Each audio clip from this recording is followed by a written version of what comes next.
Hi guys, ఇగో నేనైతే మన Jammu and Kashmir బార్డర్లకు అయితే వచ్చేసిన. హైదరాబాద్ నుంచి బైక్ రైడ్ చేసుకుంటా. ఇగో ఇక్కడ చూసుకోవచ్చు బోర్డు, మన జమ్మూ అండ్ కాశ్మీర్లో ఉన్న ఫస్ట్ డిస్టిక్ కత్వా. ఇక్కడ మనకి ఎంట్రీ కాగానే ఛత్రపతి శివాజీ మహారాజ్ విగ్రహం అయితే ఉంటుంది. ఇగో ఇక్కడ బోర్డు చూసుకోవచ్చు, Jammu and Kashmir, welcome to Jammu and Kashmir.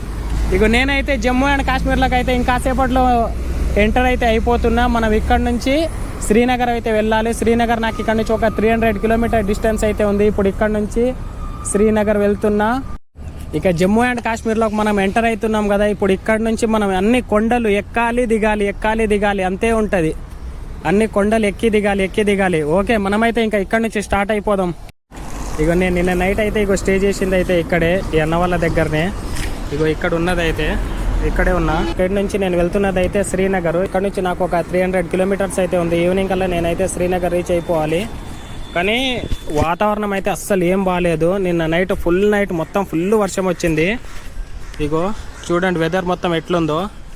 Night అన్నంగా start అయింది, పొద్దున్న వరకు అస్సలు ఆగకుండా వర్షం అయితే అయింది. ఇప్పుడు 9:30 అవుతుంది. ఇప్పుడే కొంచెం వర్షం ఆగిందని నేను ఇప్పుడే స్టార్ట్ అవుతున్నా. ఇదిగో ఇక్కడ మనం పైన బోర్డు చూడొచ్చు, క్లియర్గా కనిపిస్తుంది, welcome to Jammu and Kashmir. Jammu and కాశ్మీర్లోకి ఎంటర్ కాగానే మన సిమ్ కార్డులు అయితే అస్సలు పనిచేయవు. ఇంకా సేపట్లో నెట్వర్క్ అయితే మొత్తం బంద్ అయిపోతుంది. ముందుకు వెళ్ళేసి ఫస్ట్ ఆఫ్ ఆల్ నేనైతే ఒక కొత్త సిమ్ కార్డు తీసుకోవాలి. జమ్మూ అండ్ కాశ్మీర్లోకి ఎంటర్ కాగానే ఫస్ట్ టోలు. ఇగో పైన board, welcome to Jammu and Kashmir. First toll gate. మనం టోల్ గేట్ అయితే ఏం కట్టాల్సిన అవసరం లేదు. ఇక్కడ నుంచి వెళ్ళిపోదాం స్ట్రైట్గా. మొత్తం జమ్మూలాగా అయితే ఎంటర్ అయిపోయినా, కాశ్మీర్ ఇంకా ముందు ఉంది. ఫస్ట్ వచ్చేది జమ్మూ. వాతావరణం అయితే అస్సలు ఏం బాగాలేదు. నిన్న నైట్ మొత్తం ఫుల్ వర్షం, నైట్ మొత్తం పడ్డది కాబట్టి బాగానే ఉంది. ఇప్పుడు డే టైం పడితేనే మనకి ఇబ్బంది. ఇంకా ఇక్కడికి వెళ్ళే శ్రీనగర్ వెళ్ళే లోపు మధ్యలో ఎక్కడైనా వర్షం వస్తుందో లేకపోతే రాకుండా ఉంటుందో. రాకుండా ఉంటేనే నేనైతే తొందరగా రీచ్ అయిపోతా, కానీ రాకుండా ఉంటేనే మంచిది. మళ్ళీ ముందుకు వెళ్ళే కొద్దీ రోడ్డు బాగుంటుందో మీకు ఇంకాసేపట్లో తెలుస్తుంది ముందుకు వెళ్ళిన తర్వాత. శ్రీనగర్ 380 కిలోమీటర్లు చూపిస్తుంది దీంట్లో, ఉదాన్పూర్ 145. కానీ నా దాంట్లో ఎందుకో 300 చూపిస్తుంది. ఆ శ్రీనగర్ వేరు, ఈ శ్రీనగర్ వేరా, లేకుంటే రెండు ఒకటేనో. ఇగో మన బండి రీడింగ్ అయితే 1,38,000 కిలోమీటర్లు. నేను ఢిల్లీలో ఫుల్ ట్యాంక్ చేపిస్తే 556 కిలోమీటర్లు వచ్చింది. ఇంకొక 2 పుల్లలు ఉన్నాయి. మన బండి ఒక్కసారి ఫుల్ ట్యాంక్ చేపిస్తే ఎన్ని కిలోమీటర్లు అయితే వస్తుందో మీకు ఈ రైడ్ కంప్లీట్ అయిపోయిన తర్వాత చెప్తా, ఎండింగ్లో చెప్తా. ఒకవేళ ఎండింగ్ లోపు అయిపోతే ఎండింగ్లో చెప్తా, లేకపోతే రేపైతే కాదనుకుంటున్నా ఆల్మోస్ట్. ఎందుకంటే ఈరోజే అయిపోతుంది, 2 పుల్లలు ఉన్నాయి కాబట్టి. ఈవినింగ్ కల్లా అయిపోతుంది. ఎన్ని కిలోమీటర్లు వస్తుందో మనకు కూడా ఒక క్లారిటీ అయితే వచ్చేస్తుంది. మన బండి ఫుల్ ట్యాంక్ చేపిస్తే ఎన్ని కిలోమీటర్లు వస్తుందని అవగాహన కూడా వచ్చేస్తుంది మనకు.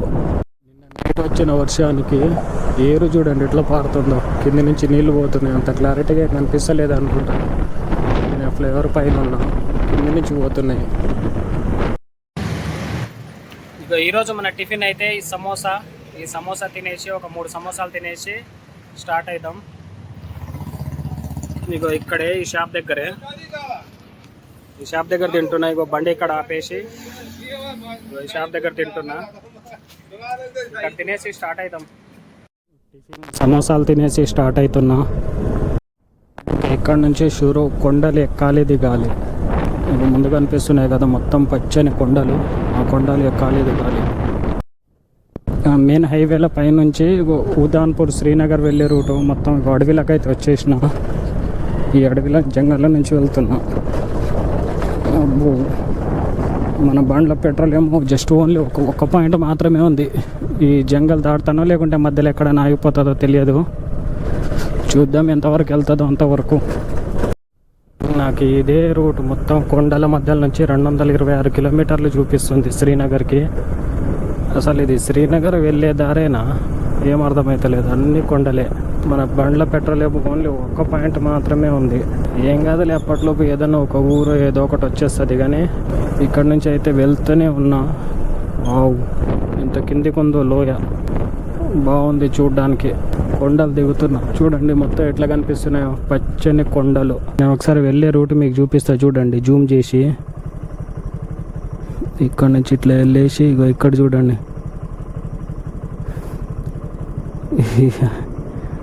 ఇంకా అక్కడికి ఎంతసేపట్లో వెళ్తానో. ఇంకొంచెం దూరం అయితే నేను అక్కడికి రీచ్ అయిపోతా. ఈ రూట్ల దగ్గరికి వెళ్ళేసి మొత్తం టర్నింగ్స్ ఉంటాయి ముందు, వెళ్దాం. అన్ని టర్నింగ్స్ దాటేసి అయితే వచ్చేసిన. ఇంకా ముందుకు వెళ్తున్నా, మళ్ళీ ఒక కొండ ఎక్కుతున్నా. ఇక జమ్మూ కొండల్లో ఇక ఒక్కడే ఉన్నా, చుట్టుపక్కల ఎవ్వరు లేరు, అన్నీ కొండలే. ఇక చూడండి, ఎటు చూసినా కొండలే, అన్ని కొండలు ఎక్కుతున్నా దిగుతున్నా. ఇగో మన బండి ఇక్కడ, మీకు కొంచెం ముందుకెళ్ళి చూపిస్తా. లోయ చూడండి ఎంత కిందికుందో. ఇగో మనమేమో ఇక్కడ, ఇంకా ఇక్కడ నుంచి స్టార్ట్ అవుదాం. ఇగో కొండపైకి లారీలు చూడండి ఎక్కలేకపోతున్నాయి, అంత హైటు. Tipper lorry. మొత్తం అడవి, జంగల్ నుంచి వెళ్తున్నా. జమ్ములో ఉన్న అడవి రోడ్స్ మొత్తం ఇక చూడండి ఎట్లున్నాయో. ఇక పైన బోర్డు చూడొచ్చు, డైరెక్టరేట్ ఆఫ్ టూరిజం జమ్మూ.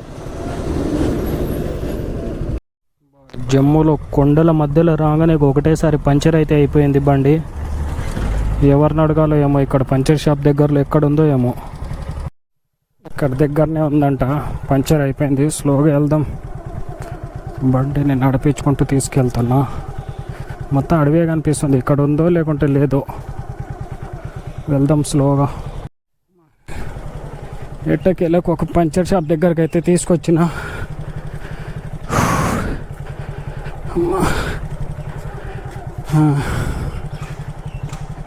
పిలుద్దాం, ఏదో ఒక ట్యూబే పోయిందో లేకుంటే టైర్ మొత్తమే పోయిందో ఏం అర్థమైతలేదు.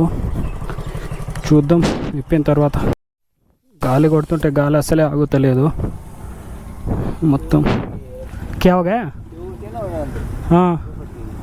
హై ఆప్కే పాస్ నయా ట్యూబ్? జమ్మూ కొండల మధ్యలో బండి పంచర్ అయిపోతే ఇగో పంచర్ షాప్కి తీసుకొచ్చిన. ఇగో ట్యూబ్, ఇగో అసలు మనం అంత దూరం నుంచి వేసుకొచ్చిన బండికి ఇగో ఇదొక పంచరు, ఇగో ఇదొక పంచరు నల్లి దగ్గర. మళ్ళీ ఇగో ఇదొక పంచరు, మళ్ళీ ఇంకా అంతే. ఇది 1 2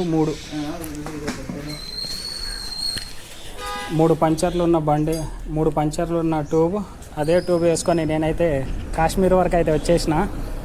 ఇప్పుడు మళ్ళీ ముందుకెళ్ళే కొద్ది మొత్తం మళ్ళీ రాళ్ళు కొండలు గుట్టలే కాబట్టి నేనేమనుకుంటున్నా అంటే ఈ ట్యూబ్ టైర్ తీసేసి మొత్తం ట్యూబ్లెస్ టైర్ అయితే వేపిద్దాం అనుకుంటున్నాను. ఎందుకంటే ట్యూబ్ టైర్ని ఎక్కువ మంది పంచర్ చేసేటోళ్ళు అయితే ఎవ్వరు ఉండరు, ట్యూబ్లెస్ అయితే ఎవరు పడితే వాళ్ళు పంచర్ కూడా చేస్తారు. అందుకోసమని ట్యూబ్ టైర్ తీసేసి ట్యూబ్లెస్ టైర్ అయితే తెప్పిస్తున్నా. అన్నకు చెప్తే తెప్పిస్తా అని చెప్పిండు.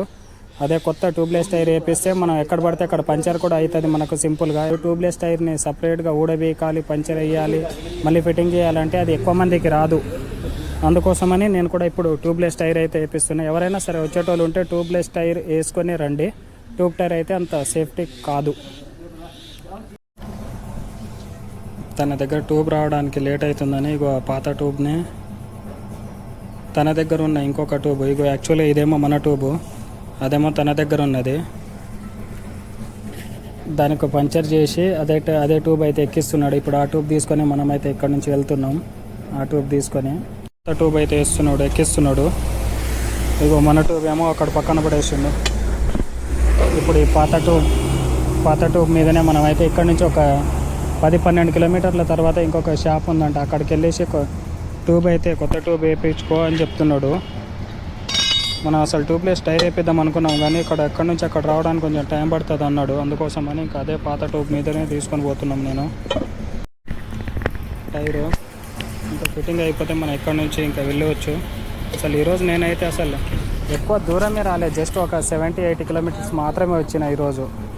స్టార్ట్ అవుతున్నా శ్రీనగర్. మళ్ళీ అవే కొండల గుట్టల నుంచే వెళ్ళాలి. 4 పంచర్లు ఉన్న ట్యూబ్ అయితే ఎక్కించిండు అన్న. ఆగుతుందో లేకుంటే మళ్ళీ ముందుకు పోగానే మళ్ళీ పంచర్ అవుతుందో ఏం అర్థమవుతలేదు. ఎట్లయితే అట్లా అవుతుంది, వెనక అడుగు వేసేదే లేదు, ముందు అడుగే. వెనక ట్యూబే సరిగా బాగాలేదంటే ఈ రోడ్ అయ్యేంత బాగాలేదు. 5 పంచర్లు ఉన్నాయి వెనక ట్యూబ్లో. వర్షాకాలంలో ఇగో ఈ కొండ ప్రాంతాలలో మస్తు డేంజర్ ఏరియా ఇది. ఎందుకంటే వర్షాలు వచ్చేటప్పుడు పైనుంచి రాళ్ళు అవన్నీ దొర్లుకుంటూ కిందకి వచ్చేస్తాయి రోడ్ల మీద. ఒక్కోసారి రోడ్లు కూడా మొత్తం బ్లాక్ అయిపోతాయి. వాతావరణం కూడా అసలు ఏం బాగాలేదు పొద్దున్న నుంచి.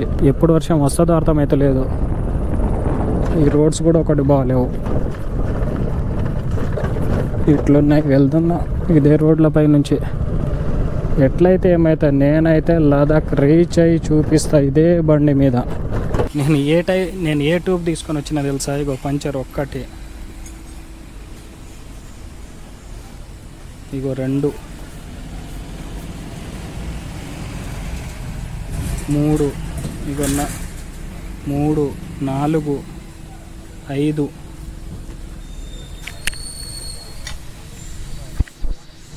5 పంచర్లున్న ట్యూబ్ తీసుకొని నేనైతే కాశ్మీర్ వరకు వచ్చేసిన. అంత దూరం నుంచి. ఇగో ఇది ట్యూబ్. అందుకే ఇప్పుడు ఈ ట్యూబ్ తీసేసి ట్యూబ్లెస్ టైర్ అయితే వేపిస్తున్నా. ట్యూబ్లెస్ టైర్ ఉంటే మనకు అంత రిస్క్ అయితే ఏమి ఉండదు.